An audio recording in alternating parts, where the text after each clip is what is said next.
DD किसान, बदलते भारत की शान।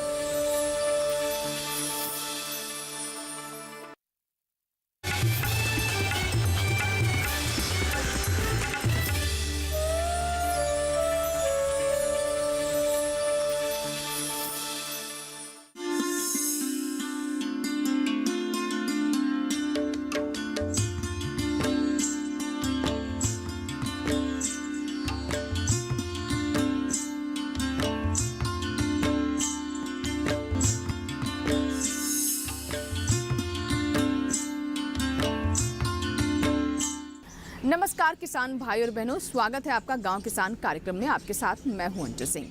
अगर हम चाहते हैं कि हमारा देश आत्मनिर्भर हो, ऐसे में बहुत ज़रूरी हो जाता है कि सबसे पहले हम अपने गांव को फोकस में रखें और उन्हें आत्मनिर्भर बनाएं। गांव तभी आत्मनिर्भर बन सकते हैं जब हमारे किसानों की आय में वृद्धि होगी, नई तकनीक, नई जानकारियां उन तक पहुंचेंगी। इसीलिए हमारी कोशिश होती है कि इस कार्यक्रम के माध्यम से ये तमाम जानकारियां हम आप किसानों तक पहुंचा सकें, ताकि हमारे किसानों की आय में वृद्धि हो सके। हमेशा की तरह कार्यक्रम की शुरुआत होगी खेती किसानी से, उसके बाद बात करेंगे हमारा पशुधन की और अंत में दिखाएंगे कामयाब किसान की कहानी। तो चलिए शुरुआत करते हैं आज के गाँव किसान की।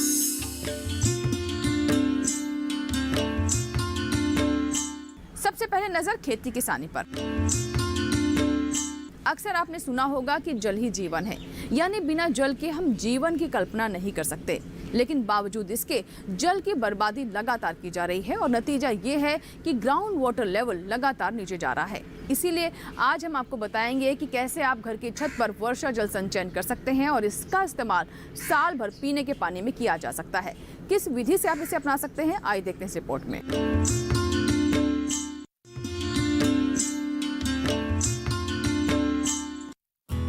बारिश का मौसम सभी को पसंद है, लेकिन इस मौसम के बारे में अगर राजस्थान के लोगों से पूछा जाए तो वो कहेंगे कि आसमान से बारिश का पानी नहीं बल्कि अमृत बरसता है। यहाँ के लोग इस पानी को एकत्रित कर लेते हैं और फिर पूरा साल इस पानी का इस्तेमाल करके अपनी जरूरतें पूरी करते हैं। क्योंकि यहाँ भूमिगत पानी में फ्लोराइड की मात्रा पाई जाती है, जिससे स्वास्थ्य पर बुरा असर पड़ता है। यही वजह है कि यहाँ की केंद्र सरकार और राज्य सरकार मिलकर इस समस्या का समाधान निकाल रहे हैं। सीकर के युवा किसान शंकर सैनी ने वाटर हार्वेस्टिंग सिस्टम लगवाया है, जिससे बारिश के बहते हुए जल को एक जगह एकत्रित किया जा सके। वो बताते हैं कि इसे इस तरह से बनाया गया है कि बारिश का पानी अपने आप कई तहों से गुजरता हुआ फिल्टर हो जाता है और जो पानी मिलता है वो बिना फ्लोराइड वाला होता है। शंकर सैनी का कहना है कि इससे एक और सकारात्मक बात सामने आई है और वो है स्थानीय जल स्तर में सुधार होना। और इस समय अपन देख रहे हैं कि ये जो स्ट्रक्चर बना हुआ है, ये स्ट्रक्चर वाटर रिचार्ज के रूप में हम लोगों ने बनाया है। इस स्ट्रक्चर को बनाए हम लोगों को 2 साल हो गए हैं और स्ट्रक्चर का जो उद्देश्य था बनाने का, वो हमारा ये था कि गांव में जो गंदा पानी है वो उसको लेकर हम लोग परेशान थे। तो हम लोगों ने एक अल्टरनेट निकाला कि कैसे इस समस्या से निजात पा सकते हैं। तो ऐसे विचार करते करते यूथ लोगों ने एक दिन मीटिंग रख के अपने बजाज ट्रस्ट के जो अधिकारी थे उन लोगों को बुलाया यहाँ कि सर हमारी ये समस्या है, हम इसको कैसे सॉल्व कर सकते हैं, क्या इसका वो हो सकता है। तो उस समय इनका भी एक आइडिया हम लोगों को मिला कि आप इसको वाटर रिचार्ज के रूप में आप वो कर सकते हो, यूज कर सकते हो। तो हमारे किसान भाई मुकेश ये जगह है, इनको तैयार किया कि यार ये जगह जो है यहाँ एक थोड़ी सी जगह आप दो, जिससे कि ये जो रास्ता आप देख रहे हो ये पूरा ब्लॉक रहता था पानी से। तो पूरे गांव का पानी यहाँ रास्ते में रहता था, तो आने जाने वालों को, महिलाओं को सिर पे वजन लेकर जाने में करने में ये दिक्कत रहती थी। तो उस वजह से हम लोगों ने ये तय किया कि यार इससे कैसे छुटकारा पाया जाए।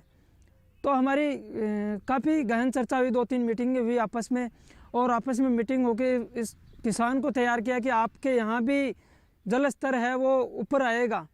और हम लोगों ने विचार करके, सब ने आपस में डिस्कस करके, सबके आइडिया जो सरकारी गैर सरकारी जो भी एजेंसियाँ थी उनमें भी हम लोगों ने संपर्क किया, पर हमें सबसे ज़्यादा सपोर्ट मिला बजाज ट्रस्ट का।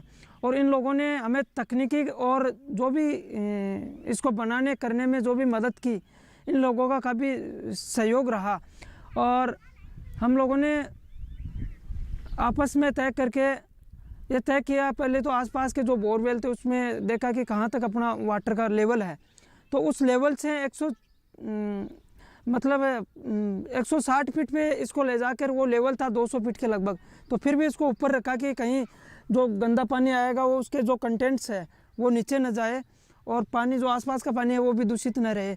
और आप देख रहे हो कि किस तरह से हम लोगों ने एक इसका पहले मैप बनाया कि डिज़ाइन किया कि कैसे जो पाइप लगे हुए हैं उनको फिल्टर करके पूरा वर्क करके और पूरा मैप पे बना के कागज़ में पूरा वर्क करके फिर इसको हम लोगों ने पानी को है वहाँ एक यूनिट बनी है, फिर उस यूनिट से इसमें आएगा पानी और पानी आने के बाद में फिर सीधा मतलब इसके अंदर जाके और एक लेयर और बना रखी है बीच में और उस लेयर से जो पानी के जो गंदे पानी के जो कंटेंट्स है वो रुकते हैं और उस रुकने के बाद में प्लास्टिक की जाली लगी हुई है तो वो उसके बाद में अंदर जाता है।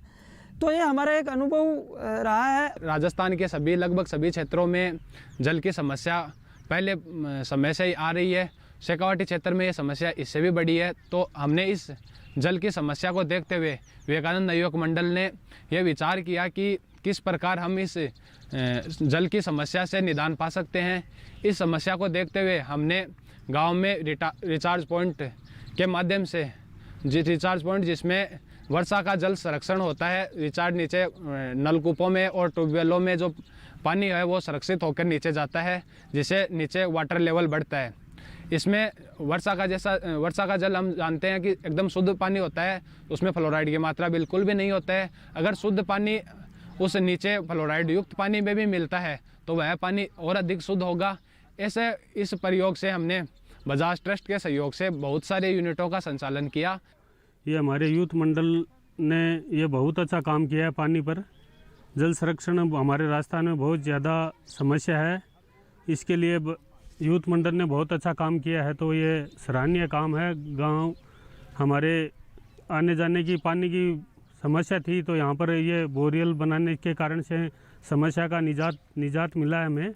हमारा गांव का मान ओ बरसात को पानी और घरा को जो नहाबा धोबा को बर्तन साफ करवा को वो सारो पानी है ना जो गांव का रास्ता का मान इकट्ठो हो जातो। आवाजा वाला आदमी से नहीं भी को मान परेशानी रहती कि हर आदमी कोई के जब साधन गाड़ी घोड़ा आता तो भी मान भाई गंदगी का छाटा लाग बोरता। अब वो आवाजा वाला आदमी सही मान रोड़ा भी करता है कि भाई वो के गाँव का मान गंदगी फैला रखी हो। पत में गांव का इकट्ठा बयान से न इकट्ठा कराया नवयुवक मंडल को सहयोग से, बजाज ट्रस्ट के सहयोग से और एक वाटर वो है न जो वो तैयार करवाए और एक मान सारा पानी ने में वो साथ एक मान जाली लगाए और वो पानी छाने और एक मान ये आप चाय ने दूध ने छाना भी तरीका से वो पानी छाने एक मान आवे और आर वापस ज़मीन के अंदर वो पानी छाने और वापस ही ज़मीन का मान पाताल का मान जा रहे हैं। जबकि भी का मान को गंदगी का जगह भी अंश से जगह ऊपर का ऊपर रह जाए और पानी एकदम फिल्टर से भी बढ़िया नीचे का पानी का मान जार मिल जाए। विश्व हमारा आसपास का कुआं का मान भी आसपास का कुआं है, वेल है, ट्यूबवेल है, आका मान जल स्तर है न जो को भी ऊंचारे हैं और वो गंदगी है जो भी हटगी पानी है जो भी बढ़ गो और ये हमारे गांव के लिए मतलब बढ़िया सुविधा हो गया। और इस हिसाब से वो हटे बना रखे, एक हमारे स्कूल के पास में बना रखे हैं, एक ब्राह्मणा की डाणी का मान बनवाया है, हर ग्राम पंचायत में बनवा दियो, निचले डाणी का मान बनवा दियो, या जगह जगह बनाया भी सके कि सारा पानी भी हमारे काम में बोर से अरा गंदगी हटगी। राजस्थान में वाटर हार्वेस्टिंग एक जरूरत भी है और विवशता भी, लेकिन अगर इस तकनीक को देश के बाकी हिस्सों में भी व्यापक पैमाने पर अपनाया जाए तो जमीन के नीचे के पानी को सुरक्षित रखा जा सकता है और हमारी जरूरतें भी पूरी होती रहेगी। तो अभी आपने जाना कि किस तरीके से अपनी छत का आप इस्तेमाल कर सकते हैं, वर्षा जल संचयन कर सकते हैं और टंकियों में इस पानी को रख साल भर इसे पेयजल में इस्तेमाल किया जा सकता है और पानी की बचत भी की जा सकती है। इसी के साथ ही यहाँ रुकेंगे एक छोटी सी ब्रेक के लिए। ब्रेक के बाद जब वापस आएंगे तो बात करेंगे हमारा पशुधन की। कहीं मत जाइएगा, बने रहे हमारे साथ, देखते रहें गाँव किसान।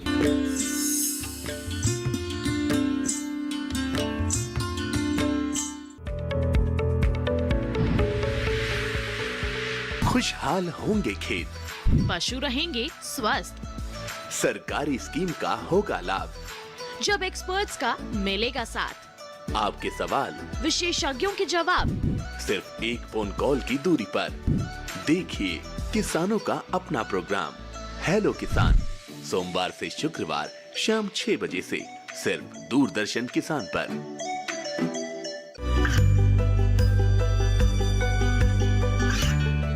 गांवों और पिछड़े क्षेत्रों में सरकारी योजनाओं की जानकारी पहुंचा, देश में कौशल और क्षमता विकास कर ग्रामीणों को सामाजिक बदलाव और विकास से जोड़ने की दूरदर्शन किसान की पहल चौपाल चर्चा देखें सोमवार से शुक्रवार सुबह 9 बजे।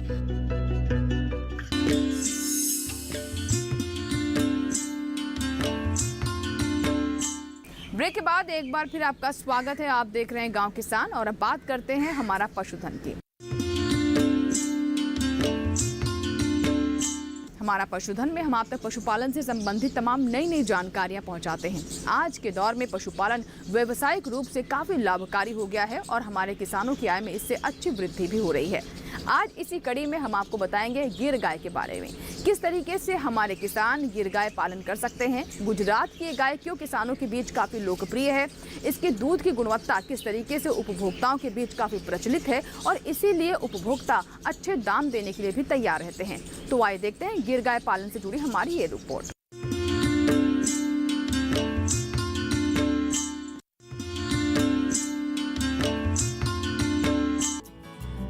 हमारे ग्रामीण क्षेत्रों में आज भी देसी गाय पालन करके पशुपालन में बेहतर मुनाफा कमाया जाता है। देसी गाय पालन में गिर गाय हर पशुपालक की पहली पसंद है। अर्धशुष्क जलवायु में कम लागत पर अधिक गिर गाय से अच्छा उत्पादन लिया जा सकता है। उभरा हुआ सिर, अर्धचंद्राकार सींग, लंबे घुमावदार कान, पूर्ण विकसित थन इस गाय की मुख्य विशेषता है। इसका नाम गुजरात के गिर वन से लिया गया है, जो कि इसका उद्गम स्थान है। गिर गाय मुख्य रूप से लाल रंग की होती है। लाल रंग लगभग 80% में पाया जाता है। गिर गाय राजस्थान में भी काफी लोकप्रिय हो रही है। इसकी क्या वजह है, आइए जानते हैं विशेषज्ञ की नजर से। गिर गाय राजस्थान की जलवायु के लिए अनुकूलित, इसमें गाभिन होने की ज्यादा क्षमता होती है। प्रतिरोधक क्षमता बहुत बेहतर होती है। गिर गाय का दूध काफी पौष्टिक होता है। इस नस्ल में प्रजनन संबंधी समस्याएं नहीं आती। देसी गाय पालन से जहां दूध की उपलब्धता बनी रहती है, वहीं खेती के लिए जैविक खाद और जैविक कीटनाशक आसानी से बनाए जा सकते हैं, जिससे खेती में भी अच्छा लाभ लिया जा सकता है। आहार और आवास के साथ साथ पशुओं का बेहतर स्वास्थ्य इस व्यवसाय में सफलता की कुंजी है। समय समय पर पशु के स्वास्थ्य की जांच करते रहे। भारत के देसी दुधारू नस्लों में गिर गाय का अत्यंत महत्वपूर्ण स्थान है। मूलतः गिर गायें गुजरात के गिर जंगलों तथा राजकोट के जिले के आसपास में इनकी संख्या सबसे अधिक पाई जाती है और गिर गायें अपने कई गुणों के कारण बहुत ही विशेष स्थान रखती है। जैसे अधिक गर्मी सहन कर सकते हैं, दूध उत्पादन क्षमता बहुत अच्छी है तथा पहली बार जो बछड़ी या गाभन होने की उम्र है वो भी इसमें बहुत ही सामान्य है। साथ ही जो इनके जो लक्षण हैं गिर गाय के, वो किसी अन्य नस्लों से बिल्कुल अलग हैं। आप दूर से पहचान सकते हैं कि ये गिर गाय हैं या नहीं है। इस गाय की एक बड़ी विशेषता ये है कि ये गाय चरने के बाद अगर आप दिन में थोड़ी चराई करा दें तो इनकी दूध उत्पादन क्षमता में बहुत ही आप देखते हैं बहुत ही वृद्धि पाई जाती है। ऐसी इस नस्ल का जो इसके लक्षण हैं, जो इसकी उत्पादन क्षमता है, वो भारत की दुधारू गायों में अत्यंत महत्वपूर्ण स्थान रखती है। साथ ही गिर गायों में जो दूध देने की क्षमता है वो देसी गायों में बहुत ही विशेष स्थान रखती है। गिर गाय के बारे में मैं आपको बताना चाहूँगा कि इन गायों का सबसे बड़ी जो बात है वो ये है कि देसी गायें हैं और भारत की जो जलवायु है, खासकर राजस्थान की जलवायु है, उसमें पूर्णतः ये इनके अनुकूल हैं। साथ ही ये गायें अपने उत्पादन क्षमता को, जैसे गुजरात में जो उत्पादन क्षमता है वही हमारे यहाँ इसकी उत्पादन क्षमता है। साथ ही इनके जो ज्ञापन होने की जो उम्र है या इनके मान लीजिए जो इनके ब्रीडिंग है वो बहुत ही लगातार है, उसमें कोई भी समस्या नहीं है और यहाँ की आब हवा और यहाँ के वातावरण के बिल्कुल अनुकूल है। राजस्थान में बहुत से किसान आज गिर गाय को रख रहे हैं जिससे इनका संरक्षण हो रहा है और साथ ही आने वाले समय में गिर गाय को और अधिक महत्व मिलेगा और अधिक बढ़ावा मिलेगा, क्योंकि गिर गाय का जो दूध है वह बहुत ही स्वादिष्ट और सभी को भाने वाला है। और कैलोरी की बात करें, विटामिन की बात करें, प्रोटीन की बात करें, जो फैट की बात करें, इसका जो दूध है वो बहुत ही सुपाच्य तथा स्वाद वाला है। गिर गायों की आज के समय में जो किसान रख रहे हैं जिसका बड़ा कारण है कि इनमें कोई भी प्रजनन संबंधी समस्या नहीं है, बीमारी की समस्या नहीं है। साथ ही उत्पादन क्षमता है वो किसान के लिए बहुत ही उनके लिए लाभकारी है। तो अभी आपने देखी विशेष रिपोर्ट हमारा पशुधन में। फिलहाल बढ़ते हैं आगे और बात करते हैं इस माह के पशुपालक कैलेंडर की। अप्रैल माह का पशु कैलेंडर 2021। पशुओं को HS एवं BQ रोग से बचाव का टीका अवश्य लगवाएं। इस माह में अधिक गर्मी की संभावना रहती है। पशुओं में जल व लवण की कमी, भूख कम होना एवं कम उत्पादन अधिक तापमान के प्रमुख लक्षण हैं। अतः इससे पशुओं को बचाने का प्रयास करें। पशुओं को दोपहर में छाया वाले एवं हवादार स्थान में रखें। पशुओं को दिन में कम से कम 4 बार पानी पिलाने का प्रयास करें। थनैला रोग की पहचान और निदान के उपाय करें। गाभिन पशुओं को अतिरिक्त आहार दें एवं ब्याने वाले पशुओं को प्रसूति बुखार से बचाने के लिए 50 से 60 ग्राम खनिज मिश्रण नियमित रूप से दें। मुर्गी पालक फार्म की सफाई पर विशेष ध्यान दें। लिटर सूखा एवं स्वच्छ रखें और मुर्गियों में कृमि नाशक दवा का इस्तेमाल पशु चिकित्सक की सलाह से अवश्य करें। पानी की समुचित व्यवस्था रखें। पशुओं को बाह्य परजीवी से बचाने के लिए पशु चिकित्सक की सलाह से दवा का छिड़काव नियमित रूप से करें। पशुओं को संक्रामक रोग जैसे गला घोटू, ब्लैक क्वार्टर यानी लंगड़ी रोग के रोगरोधी टीके समय पर लगवाएं। इस मौसम में पशुओं में लवण, विशेषकर फास्फोरस की कमी के कारण पाइका के लक्षण नजर आने लगते हैं, अर्थात पशु पेशाब, मिट्टी आदि चाटने या पीने लगते हैं। अतः पशुओं को खनिज लवण मिश्रण अवश्य दें। प्रोटीन, कार्बोहाइड्रेट, खनिज, विटामिन सभी संतुलित मात्रा में प्राप्त करने के लिए पशुपालक एजोला घास का प्रयोग करें।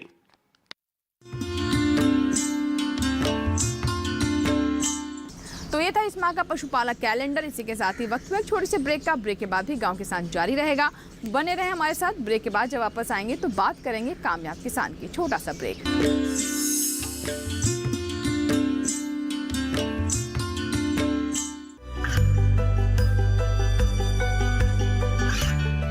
गांवों और पिछड़े क्षेत्रों में सरकारी योजनाओं की जानकारी पहुंचा।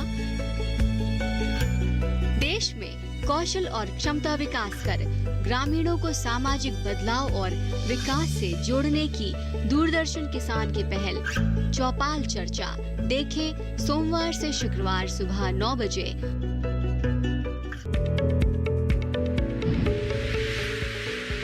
खुशहाल होंगे खेत, पशु रहेंगे स्वस्थ, सरकारी स्कीम का होगा लाभ। जब एक्सपर्ट्स का मिलेगा साथ, आपके सवाल, विशेषज्ञों के जवाब, सिर्फ एक फोन कॉल की दूरी पर। देखिए किसानों का अपना प्रोग्राम हेलो किसान, सोमवार से शुक्रवार शाम 6 बजे से सिर्फ दूरदर्शन किसान पर।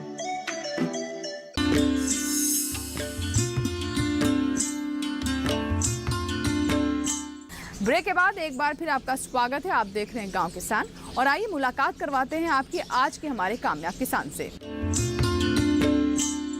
कामयाब किसान की कहानी में हम आप तक उन किसानों की कहानी पहुंचाते हैं जिन्होंने अपनी लगन, इच्छा शक्ति और मेहनत से कामयाबी हासिल की और कृषि के क्षेत्र में एक नई पहचान बनाई। ये वो किसान है जिनको देखकर आप भी कुछ ना कुछ सीख ले सकते हैं और कृषि के क्षेत्र में आगे बढ़ सकते हैं। तो चलिए दिखाते हैं आज के कामयाब किसान की कहानी। जैविक खाद कृषि के क्षेत्र में सबसे अच्छा उपहार है। बंजर धरती को भी हरा भरा बनाने में सक्षम है जैविक खाद। आज देश भर के किसान रासायनिक खेती को छोड़ जैविक खेती को अपना रहे हैं। ये किसानों के लिए तब ज्यादा सहूलियत भरा हो जाता है जब खेती के साथ साथ पशुपालन भी किया जाए। पशुओं से मिलने वाला गोबर और मूत्र जैविक खेती का सबसे बड़ा आधार है। आज राजस्थान की धरती इस विधा को अपनाकर खेती में नए आयाम गढ़ रही है। सीकर के किसान जीवन और करीब 20 किसान मिलकर जैविक खेती कर रहे हैं। वो बताते हैं इसके लिए उन्होंने देसी गाय पालन कर रखा है, जिससे वो फसलों के लिए पर्याप्त केचुआ खाद बना पाते हैं। ऑर्गेनिक खेती कर रहा हूँ, जैसे फ्रूटों के पेड़ भी लगा रखा है और जैविक खाद यहीं से लेते हैं और गौ पालक भी कर रखे हैं, जैसे गिर गायें भी पाल रखा हूँ। और जैविक खाद जैसे केचुआ खाद बनाना मैं भी स्टार्ट वहाँ कर दिया और छोटे छोटे प्लांट में। बाकी गायों का दूध, गोबर, गौमूत्र ये सब यूज में लेने लग गए। और जब से ये फार्म यहाँ से बने थे, अमाना जी के संपर्क में आए, तब से अब तक हम चालू कर दिए। 10-20 किसान हैं यहाँ आसपास में, सभी किसान ऑर्गेनिक खेती करने लग गए। इसका रिजल्ट भी अच्छा है। और ये जैसे यूरिया, DAP ऐसा कुछ नहीं लेते हैं, यही खाद यूज में लेते हैं। और युवाओं को भी मेरा तो यही कहना है कि अगर ऑर्गेनिक खाद से अगर जो भी फसल बोएंगे तो उससे कई गुना अच्छा तो उसका दाम मिलेगा और अच्छे वो रिजल्ट निकलेगा, यही मेरा कहना है। और ये कर रहा हूँ, छोटे छोटे हिसाब से करें। 10-20 किसान हैं, हम भी इससे जुड़ के ऐसे ही काम कर रहे हैं। इसी तरह सीकर के ही किसान रामेश्वर लाल जैविक खेती को अपना रहे हैं। वो बताते हैं कि इनके गांव जिले के सफल किसान सुरेंद्र अवाना से उन्हें जैविक खेती की प्रेरणा मिली और वो इस जीरो बजट खेती में अपना भविष्य संवार रहे हैं। उनके खेत में होने वाली हर फसल जैविक तरीके से तैयार की जाती है, जिससे फसल की गुणवत्ता भी बनी रहती है और मिट्टी की उर्वरा शक्ति भी। मैं जैविक खेती और जैविक बागवानी कर रहा हूँ, जिसमें नींबू, मौसमी, अनार और फसल में आ गया गेहूँ, मटर, चने, सभी चीज़ बो रहा हूँ। जब से मैंने ये सुरेंद्र जी अवाना ने फैक्ट्री लगाई यहाँ पे, तभी से मैं जैविक खेती करना स्टार्ट किया मैंने। तो इसमें मैंने DAP, यूरिया का बिल्कुल भी यूज़ नहीं किया और इस खाद का इतना रिजल्ट मिला मेरे को, ताकि किसी चीज़ का रिजल्ट नहीं मिला मेरे को। मैं और डालने की ज़रूरत ही नहीं है, इसे खाद डालते हैं एक बारी तो साल भर में कोई ज़रूरत नहीं पड़ती इसकी। और जब से मैंने ऑर्गेनिक खेती की है, उसमें चमक भी सही आई है और टेस्ट भी अच्छा हुआ है। और मैं तो और भाई लोगों से भी यही बोलता हूँ, भाई ऑर्गेनिक खेती करो, इसमें सबसे बढ़िया रहेगा, भाव भी सही मिल जाएगा और फसल भी ठीक होगी। जैविक खेती मौजूदा समय की मांग है। राजस्थान जैसे शुष्क क्षेत्र में किसान जैविक खेती को अपनाकर कम पानी में भी भरपूर पैदावार ले सकते हैं। जैविक कृषि करके एक ओर जहां किसान अपनी लागत को कम कर रहे हैं, वहीं इससे मिट्टी और पर्यावरण को भी लाभ पहुंच रहा है। तो अभी आपने देखी हमारे आज के कामयाब किसान की कहानी। इसी के साथ ही उम्मीद करते हैं कि हमारे किसान भी जरूर इस कहानी को देखकर कुछ ना कुछ सीख लेंगे। फिलहाल दीजिए इजाजत, लेकिन गांव किसान के नए अंक में फिर होगी आपसे मुलाकात। तब तक आप बने रहे दूरदर्शन किसान के साथ। नमस्कार।